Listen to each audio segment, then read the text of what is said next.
سورۃ الانبیاء کی آیت نمبر 105۔ الحمدللہ وکفیٰ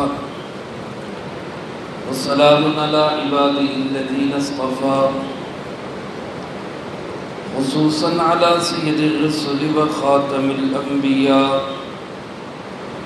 وعلی آلہ واصحابہ الاتقیاء۔ اما بعد فاعوذ باللہ من الشیطان الرجیم، بسم اللہ الرحمن الرحیم۔ وَلَقَدْ كَتَبْنَا فِي الزَّبُورِ مِن بَعْدِ الذِّكْرِ أَنَّ الْأَرْضَ يَرِثُهَا عِبَادِيَ الصَّالِحُونَ إِنَّ فِي هَذَا لَبَلَاغًا لِقَوْمٍ عَابِدِينَ وَمَا أَرْسَلْنَاكَ إِلَّا رَحْمَةً لِلْعَالَمِينَ۔ قُلْ إِنَّمَا يُوحَى إِلَيَّ أَنَّمَا إِلَٰهُكُمْ إِلَٰهٌ وَاحِدٌ فَهَلْ أَنْتُمْ مُسْلِمُونَ؟ فَإِن تَوَلَّوْا فَقُلْ آذَنْتُكُمْ عَلَىٰ سَوَاءٍ وَإِنْ أَدْرِي أَقَرِيبٌ أَمْ بَعِيدٌ مَا تُوعَدُونَ إِنَّهُ يَعْلَمُ الْجَهْرَ مِنَ الْقَوْلِ وَيَعْلَمُ مَا تَكْتُمُونَ وَإِنْ أَدْرِي لَعَلَّهُ فِتْنَةٌ لَكُمْ وَمَتَاعٌ إِلَىٰ حِينٍ قَالَ رَبِّ احْكُم بِالْحَقِّ وَرَبُّنَا الرَّحْمَٰنُ الْمُسْتَعَانُ عَلَىٰ مَا تَصِفُونَ۔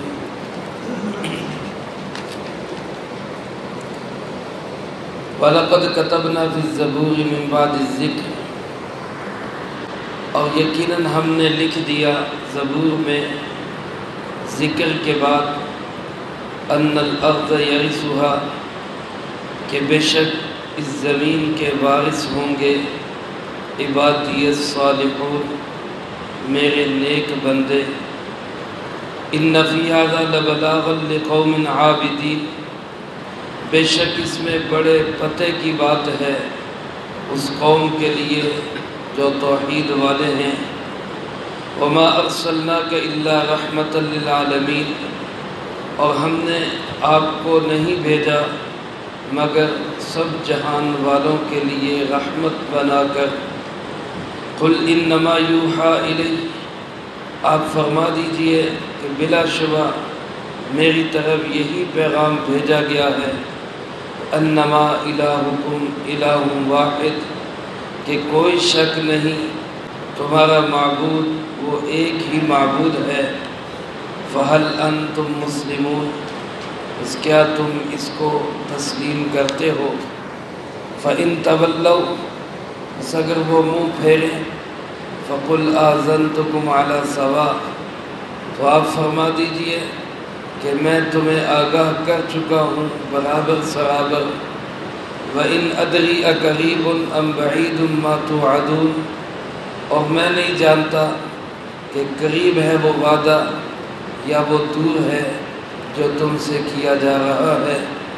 إِنَّهُ يَعْلَمُ الْجَهْرَ مِنَ الْقَوْلِ، کوئی شک نہیں کہ وہی اللہ ہے جو جانتا ہے ظاہری باتوں کو بھی، وَيَعْلَمُ مَا تَكْتُمُونَ، اور وہی جانتا ہے ان کو بھی جن کو تم چھپاتے ہو۔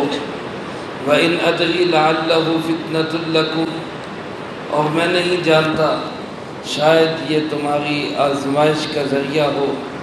وَمَتَاعٌ إِلَىٰ حِينٍ، اور تمہیں ایک وقت تک کے لیے فائدہ دیا جا رہا ہو۔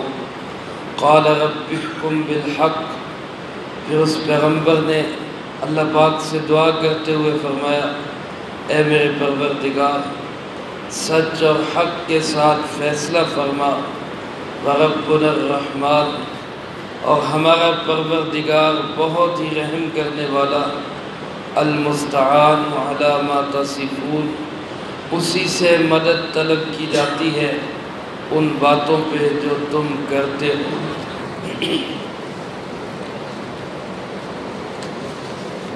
سورۃ انبیاء کا ایک مرکزی موضوع اور مضمون احقاق حق اور ابطال باطل ہے۔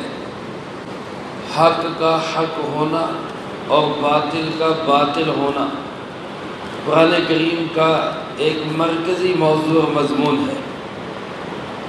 حالات و واقعات کیا ہیں، لوگ کس سائڈ پہ جاتے ہیں، ذہن کیا ہے، خواہشات کیا ہے، قرآن کریم ان چیزوں کو نہیں دیکھتا، بلکہ وہ اس بات کو واضح کرتا ہے کہ تمام تر حالات، خواہشات کے باوجود حق کیا ہے اور باطل کیا ہے۔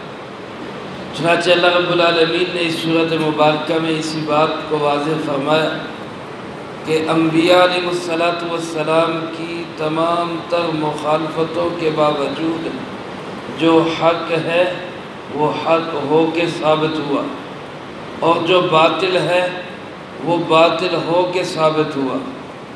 آپ حضرات نے دیکھا مختلف انبیاء علیہ السلام کے واقعات بیان ہوئے، اور اکثر کا تعلق اپنے معاشرے اور زمانے میں یہی رہا کہ وہ لوگوں کی مخالفتوں کا سامنا کرتے رہے، لیکن اس کے باوجود جو حق تھا وہ حق ہی رہا، اور جو باطل تھا وہ باطل ہی رہا۔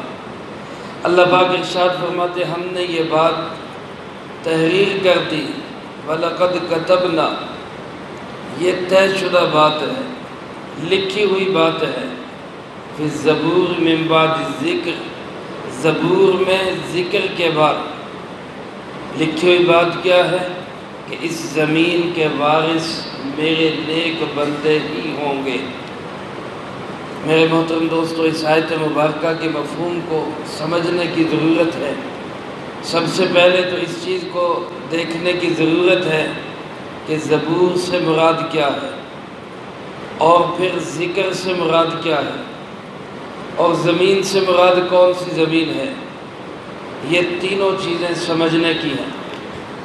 بعض مفسرین کرام رحمہم اللہ فرماتے ہیں زبور ہر لکھی ہوئی کتاب کو کہا جاتا ہے، اور یہاں مراد اللہ رب العزت کی طرف سے جتنی بھی آسمانی کتابیں اور صحیفے نازل کیے گئے وہ سب مراد ہیں۔ امام شافعی رحمۃ اللہ علیہ فرماتے ہیں اللہ پاک نے کم و بیش 104 کتابیں اور صحیفے نازل فرمائے، جن میں سے 4 بڑی کتابیں تورات، زبور، انجیل اور قرآن کریم، اور 100 کے لگ بھگ صحیفے ہیں جو مختلف انبیاء علیہ السلام پہ نازل ہوئے۔ تو زبور سے مراد یہ 104 کے قریب کتابیں اور صحیفے، یہ سب مراد ہیں، اور ذکر سے مراد لوح محفوظ ہے۔ اب ترجمہ یوں ہوگا کہ ہم نے لوح محفوظ کے بعد تمام آسمانی کتابوں میں یہ بات درج کر دی کہ زمین کے وارث میرے نیک بندے ہی ہوں گے۔ دوسرا مطلب بعض علماء کرام رحمہ اللہ نے یہ لکھا ہے کہ زبور سے مراد خاص وہ زبور کتاب ہے جو حضرت داؤد علیہ السلام پہ نازل ہوئی، اور ذکر سے مراد نصیحت ہے۔ اب ترجمہ یہ ہوگا کہ ہم نے زبور کے اندر اور نصیحتوں کے بعد یہ بات بھی درج کر دی کہ زمین کے وارث میرے نیک بندے ہی ہوں گے۔ اس لیے یہ دونوں ترجمے، اور بعض حضرات نے اس کا ترجمہ یوں کیا کہ ذکر سے مراد تورات ہے، اور زبور سے مراد تورات کے بعد اترنے والی ساری کتابیں۔ زبور بھی تورات کے بعد آئی، انجیل بھی تورات کے بعد آئی، اور قرآن کریم بھی اللہ کی آخری کتاب سب سے آخر میں آئی۔ تو اب ترجمہ یہ ہوگا کہ ہم نے تمام آسمانی کتابوں میں تورات کے بعد یہ لکھ دیا کہ زمین کے وارث ہمارے نیک بندے ہی ہوں گے۔ زمین سے مراد کیا ہے؟ بعض مفسرین کرام رحمہم اللہ فرماتے ہیں زمین سے مراد جنت کی زمین ہے، اور یہ بات حقیقت ہے کہ دنیا میں نیک لوگ جیسی کیسی زندگی بھی گزاریں، لیکن جنت کے وارث یہی نیک لوگ ہوں گے۔ جیسا کہ قرآن کریم میں دوسری جگہ ارشاد فرمایا وَتِلْكَ الْجَنَّةُ الَّتِي نُورِثُ مِنْ عِبَادِنَا مَنْ كَانَ تَقِيًّا، کہ یہ جنت ہے جس کا وارث ہم اپنے نیک بندوں کو بنائیں گے۔ تو جنت کے وارث نیک بندے ہی ہوں گے۔ دنیا میں ظالم، کافر، بے ایمان ہر قسم کے لوگ ہیں، لیکن جنت اللہ پاک صرف انہی کو نصیب فرمائیں گے جو اللہ کے نیک بندے ہیں۔ اور بعض حضرات فرماتے ہیں کہ زمین سے مراد خاص شام اور فلسطین کی زمین ہے۔ اللہ پاک نے گویا یہ وعدہ کیا کہ شام اور فلسطین کی زمین کے وارث میرے نیک بندے ہوں گے، اور یہ وعدہ ایک دفعہ پورا ہو چکا جب اللہ پاک نے صحابہ اکرام رضی اللہ تعالیٰ مجمعین کے ہاتھ پر حضرت عمر رضی اللہ تعالیٰ عنہ کے دور خلافت میں ملک شام اور فلسطین کی باغ دوڑ نیک بندوں کے ہاتھ میں تھمائی۔ پھر ایک وقت آیا یہود و نصارہ غالب ہوئے، پھر وقت آیا صلیبی جنگیں ہوئیں اور صلاح الدین ایوبی رحمۃ اللہ علیہ نے دوبارہ بیت المقدس کو فتح کر کے مسلمانوں کے ہاتھ میں دیا، اور ترکیوں کی خلافت عثمانیہ کے آخر تک یہ بیت المقدس، فلسطین، شام کا علاقہ امت مسلمہ کے ہاتھ میں، عبادی الصالحون کے ہاتھ میں رہا۔ اور اب میرے محترم دوستو دوبارہ یہ سارا علاقہ یہود و نصارہ کے قبضہ میں ہے، لیکن اب بھی قرآن کریم کا وعدہ حق اور سچ ہے کہ وہ وقت آئے گا کہ اس سرزمین کے وارث بھی اللہ کے نیک بندے ہی ہوں گے۔ جب امام مہدی علیہ السلام تشریف لائیں گے اور ان کے بعد حضرت عیسیٰ علیہ نبی کی نام علیہ السلام تشریف لائیں گے تو اس سارے خطے کے اوپر صرف اللہ کے نیک بندوں کی حکومت ہوگی۔ تو حضرت عبداللہ ابن عباس رضی اللہ تعالیٰ عنہ ارشاد فرماتے ہیں کہ وراثت سے مراد اسی سرزمین کی، یہی جو اللہ کی زمین ہے، دنیا کی زمین یہ ہے، اور اس کی حکومت اور باغ دوڑ یہ اللہ کا وعدہ ہے، یہ تحریر شدہ بات ہے۔ اللہ فرماتے ہیں ہم نیک بندوں کو عطا فرمائیں گے۔ اور بعض مفسرین کرام فرماتے ہیں زمین سے مراد پوری زمین ہے، اور پوری زمین پر اللہ پاک کا وعدہ ہے ایمان والوں سے کہ جب وہ ایمان والے بنیں گے اور اعمال صالحہ والے بنیں گے تو اللہ فرماتے لَيَسْتَخْلِفَنَّهُمْ فِي الْأَرْضِ كَمَا اسْتَخْلَفَ الَّذِينَ مِنْ قَبْلِهِمْ، ہم ان کو زمین میں ایسے ہی خلافت عطا کریں گے جیسے ہم نے پہلے لوگوں کو عطا کی، لیکن اس کے لیے شرط ہے ایمان والے اور اعمال صالحہ والے بننے کا۔ آج میرے محترم دوستو ایمان والوں نے، اعمال صالحہ والوں نے اپنے ایمان اور اعمال صالحہ میں سستی دکھائی، جس کے نتیجے میں آج ظالم کافر ہم پر مسلط ہے۔ اگر آج ہم لوگ اللہ پہ ایمان اور اعمال صالحہ والے بن جائیں تو اللہ کا وعدہ ہے کہ زمین کی باغ دوڑ اللہ تمہارے ہاتھ میں تھمائے۔ اللہ پاک ارشاد فرماتے ہیں ان فی ھذا لبلاغ، اس بات کے اندر یا اس صورت کے اندر، اس آیت مبارکہ کے اندر بہت پتے کی بات ہے ان لوگوں کے لیے جو توحید والے، عابدین سے مراد توحید والے، جو اللہ کی عبادت کرنے والے، فرمایا ان کے لیے اس میں بڑے پتے کی بات ہے۔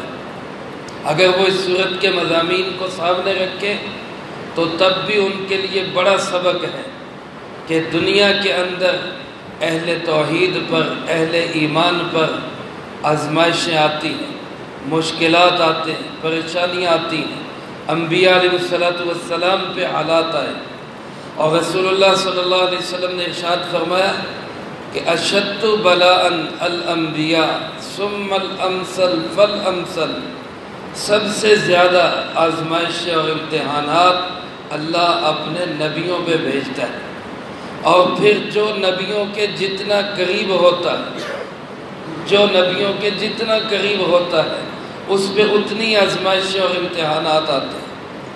ایک حدیث پاک میں ایک صحابی نے عرض کیا اللہ کے رسول صلی اللہ علیہ وسلم سے کہ مجھے آپ سے بڑی محبت ہے، مجھے آپ سے بڑی محبت ہے۔ آپ نے فرمایا بھائی سوچ کے کہو کیا کہہ رہے، سوچ کے کہو کیا کہہ رہے۔ اس نے کہا جی پوری طرح سوچ کے کہہ رہا ہوں، سوچ و بچار کے ساتھ، ہوش و حواس کے ساتھ کہہ رہا ہوں کہ مجھے آپ سے بڑی محبت ہے۔ آپ نے پھر فرمایا سوچ کے کہو کیا کہہ رہے ہو۔ انہوں نے پھر عرض کی کہ جناب بقائمی ہوش و حواس کہہ رہا ہوں کہ مجھے آپ سے بڑی محبت ہے۔ آپ نے فرمایا مجھ سے محبت ہے تو پھر فقر و فاقہ کے لیے تیار ہو جا۔ مجھ سے محبت رکھنے والے کی طرف فقر و فاقہ ایسے آتا ہے جیسے پانی اونچی جگہ سے نیچی جگہ کی طرف آتا ہے، تو پھر اس کے لیے تیار ہو جا۔ تو میرے محترم دوستو، اللہ پاک فرماتے ہیں اگر اس صورت مبارکہ کو کوئی سمجھے اور اس کے اندر اللہ کا یقین ہو، اللہ کی توحید ہو، تو اس صورت میں اس کے لیے بڑے پتے کی باتیں، بڑے سبق کی باتیں۔ اور حضرت عبداللہ ابن عباس رضی اللہ تعالیٰ عنہ تو فرماتے ہیں کہ عابدین سے مراد نیک صالح علماء ہیں، باعمل عالم، عابدین سے مراد وہ ہیں۔ اور اللہ فرماتے ہیں ایسے علماء کے لیے اس صورت مبارکہ میں بڑے پتے کی بات ہے۔ اور فرمایا میرے محبوب یہ تو سارے نبی کچھ وقت کے لیے آئے اور چلے گئے، تشریف لے گئے، لیکن وما ارسلناک الا رحمۃ للعالمین، ہم نے آپ کو تمام جہان والوں کے لیے رحمت بنا کے بھیجا، سب جہان والوں کے۔ رسول اللہ صلی اللہ علیہ وسلم عالمین کے لیے رحمت ہے، جیسے اللہ عالمین کے لیے رب ہے، ایسے ہی آپ عالمین کے لیے رحمت ہیں۔ جیسے عالمین میں اللہ کے سوا کسی اور رب کی گنجائش باقی نہیں ہے، اسی طرح عالمین میں رسول اللہ صلی اللہ علیہ وسلم کے بعد کسی قسم کے اور نبی کی گنجائش باقی نہیں، ضرورت ہی نہیں ہے۔ عالمین کے لیے رحمت بن کے جناب محمد کریم صلی اللہ علیہ وسلم تشریف لا چکے۔ اور میرے محترم دوستو، اللہ رب العزت نے یہ عجیب ہمیں شان دی ہے کہ نبیوں میں ایک ہی نبی ہیں جن کو نبی الرحمہ کہا جاتا ہے، نبی الرحمہ، جس کو علامہ الطاف حسین حالی رحمۃ اللہ علیہ نے مسدس میں یوں فرمایا وہ نبیوں میں رحمت لقب پانے والا، وہ نبیوں میں رحمت لقب پانے والا، مرادیں غریبوں کی بر لانے والا، مصیبت میں غیروں کے بھی کام آنے والا، وہ اپنے برائے کا غم کھانے والا، قبائل کو شیر و شکر کرنے والا، مفاسد کو زیر و زبر کرنے والا، اتر کر حرا سے سوئے قوم آیا اور اپنے ساتھ ایک نسخہ کیمیا لایا، وہ رسول کریم صلی اللہ علیہ وسلم جو نبی الرحمہ۔ اللہ فرماتے ہیں اور آپ ایک دو چار علاقوں کے لیے نہیں، دو چار سال زمانوں کے لیے نہیں، عالمین کے لیے، قیامت تک آنے والے تمام انسانوں کے لیے رحمت میرے محبوب جناب محمد کریم صلی اللہ علیہ وسلم۔ میرے محترم دوستو، جب سارے جہان کی رحمت آپ میں سمو دی گئی ہے تو اب کسی اور کی طرف دیکھنے کی ضرورت بھی نہیں۔ کائنات میں کوئی فرد یا کوئی افراد مل کر ایسا نظام نہیں بنا سکتے جو نظام میرے محبوب جناب محمد کریم صلی اللہ علیہ وسلم لے کر آئے۔ لہٰذا اب قیامت تک کے لیے راہ نجات صرف اور صرف رسول اللہ صلی اللہ علیہ وسلم کے نقش قدم میں، آپ کے پیچھے پیچھے چلنے میں۔ اس لیے فرمایا میرے محبوب آپ ان سے فرما دیجئے انما یوحا الیہ، میری طرف یہ پیغام بھیج دیا گیا، یہ وحی کر دی گئی کہ انما الہکم الہ واحد، کہ تمہارا معبود ایک ہی معبود ہے۔ سارے نبیوں کی دعوت کا نچوڑ اور خلاصہ کیا ہے؟ اللہ ایک ہے، اللہ ایک ہے، اس کا کوئی ساجی اور شریک نہیں۔ سارے نبیوں کی دعوت کا خلاصہ۔ میرے محترم دوستو، اس توحید کی ہمیں آج ضرورت ہے کہ صرف اللہ پہ اعتماد رکھے، اللہ کے علاوہ کسی پہ اعتماد نہ رکھے، اور صرف اللہ سے امید رکھے، اللہ کے سوا کسی سے کوئی امید نہ رکھے۔ اللہ پاک فرماتے ہیں آپ یہ پیغام ان لوگوں کو بتا دیں اور پھر ان سے پوچھیں فَهَلْ أَنْتُمْ مُسْلِمُونَ، کیا اس پیغام کو تسلیم کرتے ہو، مانتے ہو اس کو؟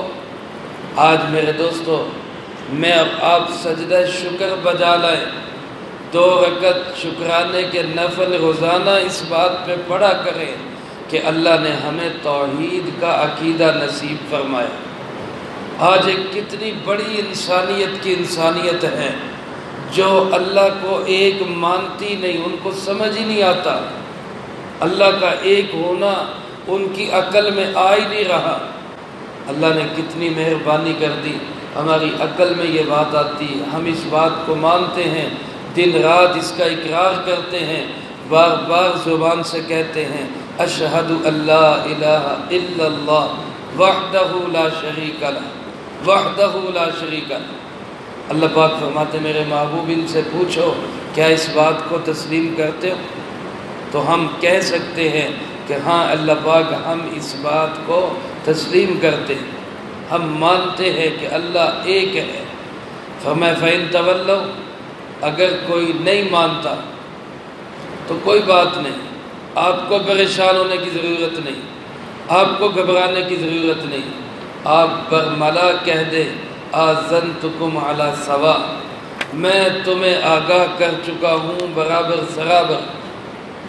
برابر سرابر کا مطلب تمہاری مرضی، مانو یا نہ مانو، جبر کوئی نہیں ہے، زبردستی کوئی نہیں ہے، اللہ ایک ہے، یہ میرا عقیدہ اور نظریہ ہے، اس کو تسلیم کر لو، تمہاری مرضی، نہیں تسلیم کرو گے تمہاری مرضی، لیکن یاد رکھنا قیامت آنے والی ہے، قیامت آنے والی ہے، اور اس دن جو توحید والے ہوں گے وہی کامیاب ہوں گے، جو دنیا میں شرک کی ضلالت اور گمراہی اور گھٹا ٹوب اندھیرے میں وقت گزار کے گئے ان کے لیے بڑے خوفناک حالات ہوں گے۔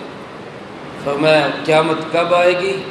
رسول اللہ صلی اللہ علیہ وسلم فرما رہے ان ادری، میں نہیں جانتا، اقریب ام بعید ما توعدون، کہ وہ قیامت جس کا تم سے وعدہ کیا جا رہا ہے وہ قریب ہے یا دور ہے یہ مجھے نہیں پتا، یہ اللہ جانتا ہے۔ قیامت کب آئے گی، کتنا نزدیک آ چکی ہے، کب واقع ہونے والی ہے، اس کو جاننے والا صرف کون ہے؟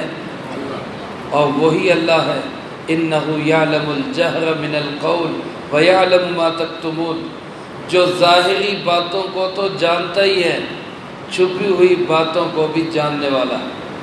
تم آپس میں معاہدے کرو، اعلانات کرو، نعرے لگاؤ، اس کو تو وہ بہت اچھی طرح جانتا ہے، لیکن تمہاری جو خفیہ میٹنگز ہوتی ہیں، رات کے اندھیروں میں بیٹھ کے پروگرام بناتے ہو، یعلم ما تکتمون، وہ تمہارے چھپے ہوئے رازوں کو بھی بہت اچھی طرح جانتا ہے۔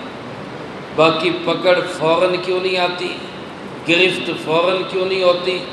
تو فرمایا ان ادری، میں نہیں جانتا، لعلہ فتنۃ لکم، یہ ڈھیل دینا بھی اللہ کی طرف سے تمہارے لیے آزمائش ہے، یہ جو ڈھیل دی جا رہی ہے یہ تمہارے لیے آزمائش ہے، ومتاع الی حین، اور ایک وقت تک کے لیے فائدہ دیا جا رہا ہے، اللہ پاک فائدہ دے رہے ہیں، چلو موجیں کر لیں۔ یہ نہیں کہ آج ظالم اور جابر لوگ جو دنیا جہان میں ظلم اور ستم برپا کر رہے اور پوری دنیا کو جنہوں نے فساد اور جنگ کی بھٹی بنایا ہوا ہے، یہ اللہ کی پکڑ سے باہر نکل گئے، ایسا نہیں ہے۔ آج امریکہ، یورپ، برطانیہ، فرانس، انڈیا مل کر ظالم یہ سمجھتے کہ ہم اللہ کی پکڑ سے نکل گئے۔ فرمایا نہیں نہیں، ایسی بات ہرگز نہیں، یہ تمہارے لیے آزمائش ہے، اور چند دن کے لیے اللہ نفع دے رہے ہیں، کر لیں موجیں۔ اور ایک طرف حق والے دعوت دیتے رہتے ہیں، پیغام دیتے رہتے ہیں، حقیقت سمجھاتے رہتے ہیں، اور بالآخر اللہ کا نبی پھر یہ دعا کر دیتا ہے، رب احکم بالحق، اے میرے پروردگار اب حق کا فیصلہ واضح کر دے۔ اللہ کے نبیوں نے دعوت دی، قوموں نے مخالفت کی، اللہ کے نبی صبر اور حوصلے کے ساتھ کام کے ساتھ جڑے رہے۔ پھر ایک وقت آتا ہے جب اللہ کا نبی دست دعا اٹھا دیتا ہے اور اللہ سے کہہ دیتا ہے کہ یا اللہ اب جو ہونا تھا ہو چکا، اب حق کے فیصلے کو واضح کر دے۔ حضرت نوح علیہ السلام 950 سال تبلیغ کی، 9.5 صدیاں، اور پھر دعا کیا کی، رب انی مغلوب فانتصر، اے اللہ میں بے بس ہو گیا اب میری مدد فرما۔ ایسے ہی سارے نبیوں نے بالآخر دعا کر دی۔